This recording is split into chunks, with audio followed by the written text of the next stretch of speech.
하나님의 말씀 히브리서 6장 4절부터 12절 말씀 함께 봉독합니다. 한번 빛을 받고 하늘의 은사를 맛보고 성령에 참여한 바 되고 하나님의 선한 말씀과 내세의 능력을 맛보고도 타락한 자들은 다시 새롭게 하여 회개하게 할 수 없나니 이는 그들이 하나님의 아들을 다시 십자가에 못 박아 드러내 놓고 욕되게 함이라. 땅이 그 위에 자주 내리는 비를 흡수하여 밭가는 자들이 쓰기에 합당한 채소를 내면 하나님께 복을 받고 만일 가시와 엉겅퀴를 내면 버림을 당하고 저주함에 가까워 그 마지막은 불사름이 되리라. 사랑하는 자들아, 우리가 이같이 말하나 너희에게는 이보다 더 좋은 것, 곧 구원에 속한 것이 있음을 확신하노라. 하나님은 불의하지 아니하사 너희 행위와 그의 이름을 위하여 나타낸 사랑으로 이미 성도를 섬긴 것과 어제도 섬기고 있는 것을 잊어버리지 아니하시느니라. 우리가 간절히 원하는 것은 너희 각 사람이 동일한 부지런함을 나타내어 끝까지 소망의 풍성함에 이르러 게으르지 아니하고 믿음과 오래 참음으로 말미암아 약속들을 기업으로 받는 자들을 본받는 자 되게 하려는 것이니라. 아멘. 오늘은 2020년 7월 5일 주일입니다. 히브리서 설교 12번째 시간입니다. 어제는 7월 4일 미국 독립기념일이었고 이번 주말은 독립기념일 연휴가 됩니다. 미국의 독립기념일은 1776년 7월 4일에 미 합중국이 독립을 선언한 날을 기념하여서 연방 공휴일로 지키고 있습니다. 미국이 초기에 13개 주의 컬러니, 즉 식민지와 같은 주가 있었는데 그 13개 주가 함께 모여서 그 대표들이 센테니얼 컨그레스라고 하는 대륙회의를 개최합니다. 그리고 영국 왕 조지 3세와 영국의 통치에서부터 독립하기를 먼저 7월 2일 날 대륙회의에서 모여서 투표로 가결하게 됩니다. 그리고 7월 4일 날 이 독립선언문을 전 세계에 공표하는 날이었습니다. 그래서 미국은 7월 4일을 독립기념일로 지키고 있습니다. 우리가 이 날을 맞이하여서 한번 생각해 보기를 원합니다. 하나의 나라가 자기들을 지배하던 강대국에게서 독립을 하기 위하여 오랜 시간 동안 수많은 독립투쟁을 하고 또한 피를 흘렸고 독립전쟁에서 이김으로 비로소 독립을 선언할 수 있었습니다. 그러나 독립한 신생국들이 모두 독립국으로 행복하게 나라를 형성하며 살아가는 것은 아닙니다. 독립을 하여도 여전히 힘이 없으면 또 다른 강대국에게 종속되는 경우를 보게 됩니다. 혹 하나의 국가를 이루어도 정치적으로나 경제적으로 다른 나라에 종속되는 경우가 오늘날도 존재함을 봅니다. 진정한 독립은 법률적으로 독립할 뿐만 아니라 스스로 법을 만들고 치안을 유지하며 경제적으로 독립할 수 있어야 하며 또한 다른 나라가 넘보지 못할 국방력이나 경제력, 능력들을 소유하여야 지속적인 독립국가를 유지할 수 있습니다. 그러면 오늘날의 교회는 어떠합니까? 오랫동안 죄에 굴복하고 사망의 두려움에서 살던 죄의 식민지 생활을 하던 사람들을 하나님께서는 그들을 독립시키기 위하여서 수많은 하나님의 사람들, 왕들이나 선지자들, 제사장들, 사사들, 수많은 믿음의 선진들을 보내셨고 또한 수많은 순교의 피를 흘렸습니다.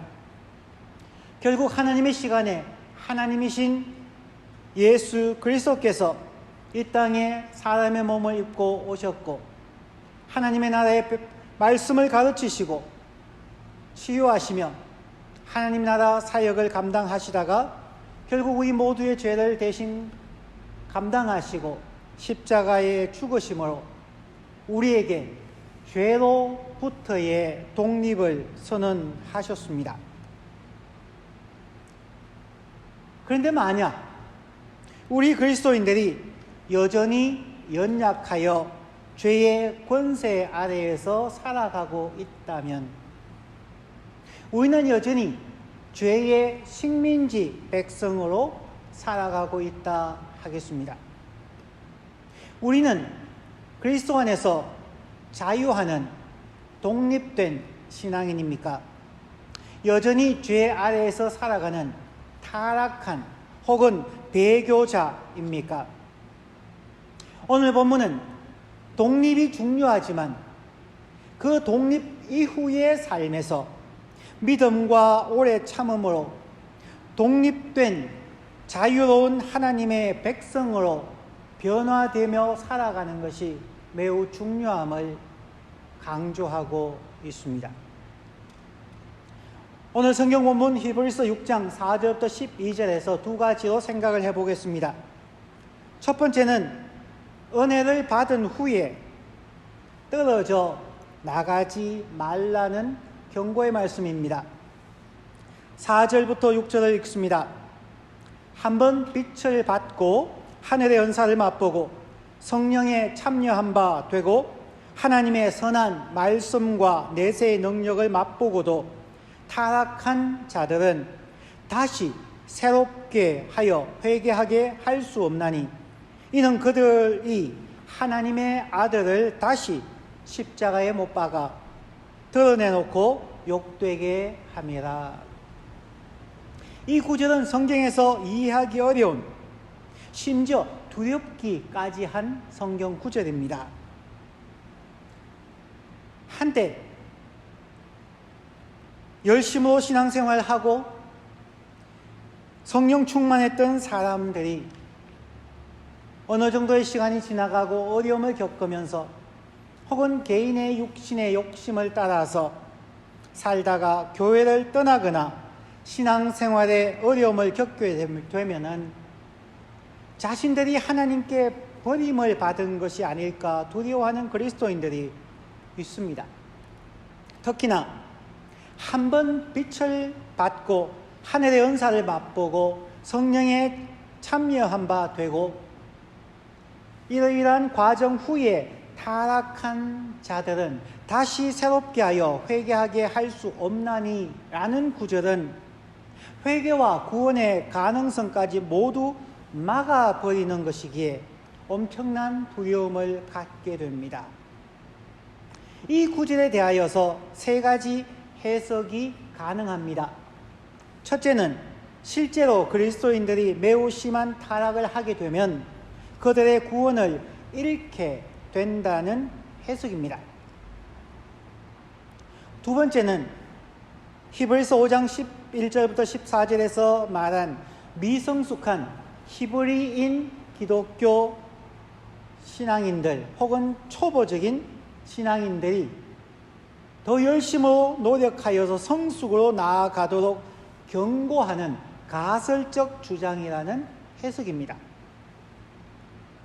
세 번째는 교회에 다니며 예배에 참석하고 사역에 동참하지만 그들이 배교하는 것을 보면 결국 그들은 애초부터 진실된 믿음이 없었다는 것을 증명하는 것이다 라는 해석입니다.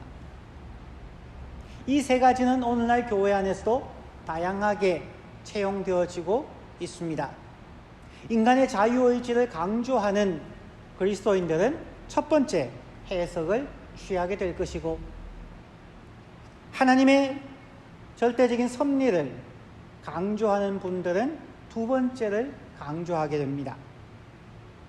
물론 세 번째를 이야기해서 그들은 애초부터 신앙이 없었다고 하는 사람들도 있습니다. 제가 아는 개혁주의 성경 전통으로는 두 번째 해석을 받아들입니다.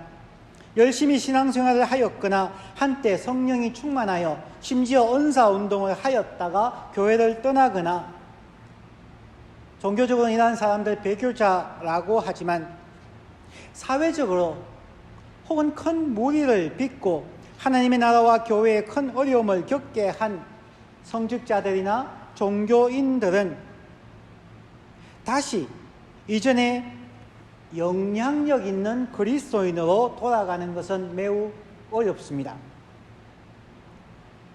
그들은 회개하고, 철저하게 회개하고, 바닥에서부터 천천히 신앙을 재점검하면서 다시 신앙을 시작하여야 합니다. 스스로 자신의 체면이나 영향력이나 명예를 생각하여 너무 빨리 원래의 위치로 돌아가려는 욕심 때문에 진정한 회개를 하지 못하는 경우가 많이 있습니다. 그러나 자신의 죄를 철저히 깨닫고 자신의 모든 명예나 지위를 포기하면 회개는 불가능하지 않습니다. 지난 주일에 설교한 것처럼 회개의 5단계를 거치는 진정한 회개를 하면 언제나 회개는 가능합니다. 모든 사람의 회개는 하나님께서 우리 모두에게 원하시는 것입니다. 회개의 기회를 하나님은 누구에게도 빼앗지 아니합니다. 사람들이 자신의 욕심으로 인해서 빨리 회개하고 빨리 용서받고 빨리 원래의 자리로 돌아가려 하기 때문에 올바른 회개를 하지 않아서 조급함으로 인하여서 또 다른 죄를 범하는 악순환을 하게 되는 경우가 대부분입니다. 어떤 경우에도 하나님께서 한번 허락하신 구원을 빼앗기지 않습니다.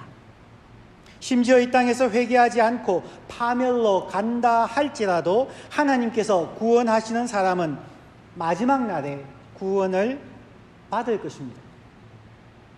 사도 바울은 고린도전서 5장 5절에서 심지어 회개하지 않은 자들에 대하여 이렇게 말하고 있습니다. 고린도전서 5장 5절입니다. 이런 자를 사탄에게 내어주었으니 이는 육신은 멸하고 영은 주 예수의 날에 구원을 받게 하려 함이라. 교회를 어렵게 하고 예수 그리스도를 십자가에 못 박는 오욕의 삶을 산다 할지라도, 배교자가 생겨도 하나님의 교회는 그들에게 회개의 기회를 줍니다. 만약 회개하지 아니하고 지속적으로 교회에 해악을 끼치면 교회는 그들을 정당한 절차에 따라 징계를 합니다. 심지어 그들이 그럼에도 불구하고 회개하지 않을 때에 교회는 그들에게 교회에서, 신앙의 공동체에서 내어보내는 파문, 엑스커뮤니케이션을 합니다. 그들을 교회의 공동체에서 내어줬지만 회개의 문은 여전히 열려 있으며 그 사람에 대한 구원은 오직 하나님께 달려 있습니다. 그러므로 이러한 교회 전체의 신학적 관점에서 볼 때 한번 빛을 받고 하늘의 은사를 맛보고 성령에 참여한 바가 되고 타락한 자들은 다시 새롭게 하여 회개하게 할 수 없나니 라는 구절은 배교자는 회개의 가능성이 없어 지옥 간다고 해석하지 않아야 합니다. 오히려 그들에게 강력한 경고를 통하여서 이전의 모습으로, 이전의 영향력으로, 이전의 권위로 돌아가지는 못하지만 회개하고 돌이켜 하나님을 예배하며 하나님을 섬기는 일까지 막히지는 않습니다. 오히려 정말 진지하게 성실히 회개의 과정을 겪어감으로 더 성숙한 그리스도인의 지위로 나아가기를 위하여서 전진하라는 그러한 강조용법으로 보는 것이 좋습니다. 그러면 이러한 경고 후에 히브리 저자가 우리에게 요구하는 것은 무엇일까요? 오늘 본문의 두 번째에서 보면은 믿음과 오래 참음으로 그리스도를 본받는 자가 되라고 말합니다. 11절과 12절을 읽습니다. 우리가 간절히 원하는 것은 너희 각 사람이 동일한 부지런함을 나타내어 끝까지 소망의 풍성함에 이르러 게으르지 아니하고 믿음과 오래 참음으로 말미암아 약속들을 기업으로 받는 자들을 본받는 자 되게 하려는 것이니라. 우리가 히브리서 6장 앞부분 1절부터 3절까지 해서 그리스도도의 초보 6가지 단계를 다시 한번 확인했습니다. 그리스도의 도의 초보 단계 6가지를 다시 반복하지 말고 이제는 더 성숙을 향하여 나아가라고 강조하고 있습니다. 신앙의 초보에서 우리는 맴돌지 않아야 합니다.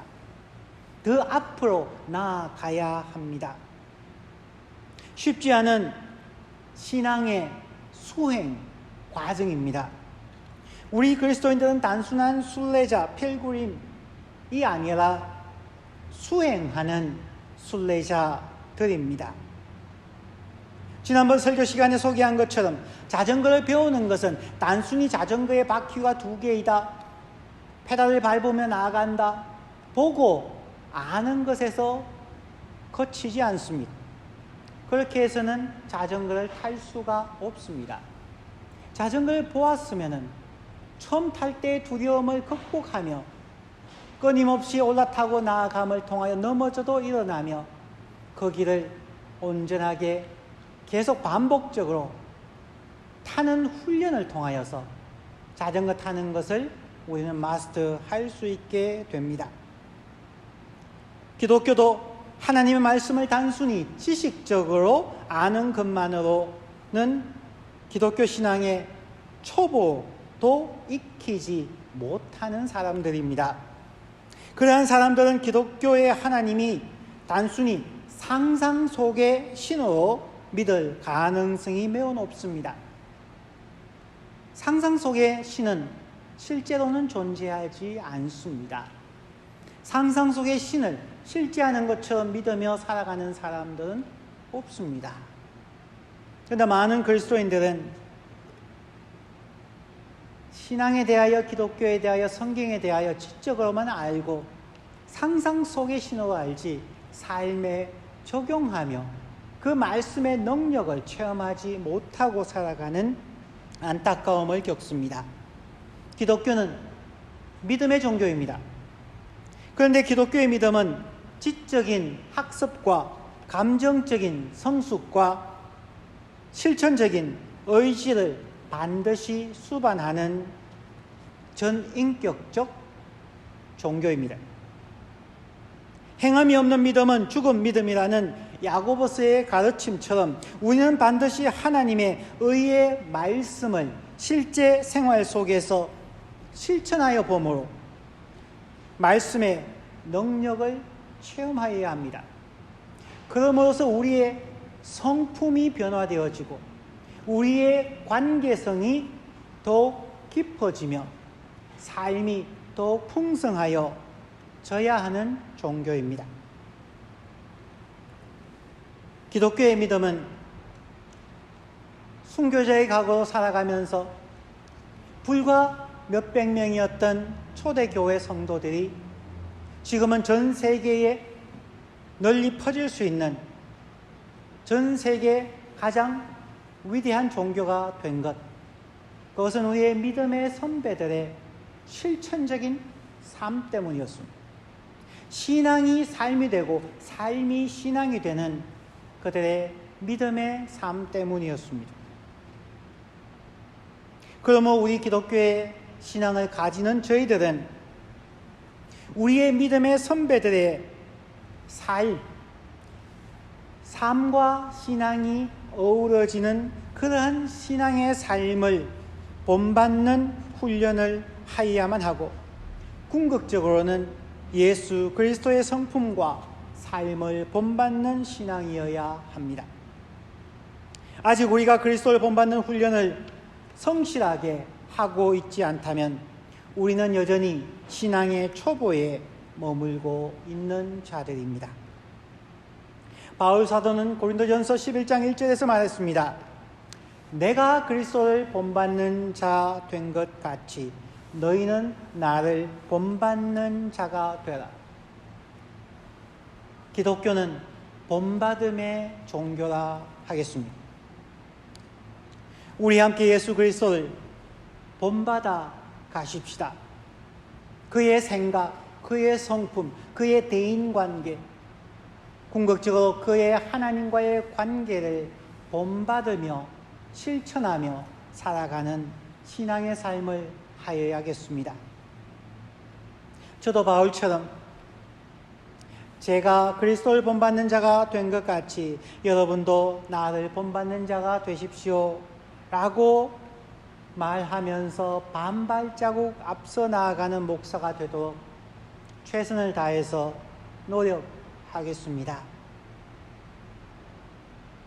우리는 이 본받음의 신앙을 해가는 데 있어서 오늘 성경 본문 12절의 말씀을 깊이 묵상하고 이 12절을 통하여서 우리는 이 본받음의 신앙을 해나갈 수 있게 됩니다. 매우 중요하게 다시 한번 읽습니다. 12절입니다. 게으르지 아니하고 믿음과 오래 참음으로 말미암아 약속들을 기업으로 받는 자들을 본받는 자 되게 하려는 것이니라. 우리는 혼자 이 신앙에 수행하는 순례의 길을 걸어가는 것은 아닙니다. 성부 하나님의 은혜와 성자 예수님의 대제사장적 중보와 성령 하나님의 도우심으로 우리는 이 길을 함께 걸어가야 합니다. 빌립보서 1장 5절의 말씀처럼 우리 안에 선한 일을 시작하신 이가 그리스도 예수의 날까지 이루실 줄을 우리는 확신합니다.